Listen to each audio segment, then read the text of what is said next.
İnsan bu divarın birinci üst tarafından başında bu maddeyle yumalısan, onun astarını vurmalısan, birinci vuranda da müəllim darmanla vurursan, qardaşım bakın burada.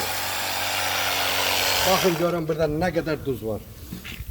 Bu tuzu siz çıkartmazsanız, gələcəkdə burada ne vursanız vereminlidir. Yani bir yıl, 2 ildən sonra bütün hamısı vurup emuşanda işe çıkacak, şeyde işe çıkacak.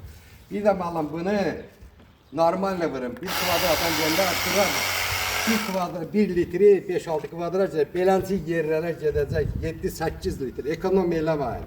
Yani özünüz bilən məsləhətdir. Mən öz fikrimi çatdırdım.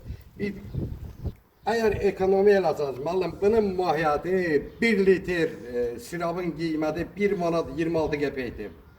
Yani siz buna ekonomi eləsiniz, gələcəkdə misə verə-verə qızılın qiymətini çıxardacaq. Mən də öz malıma qarantə verirəm.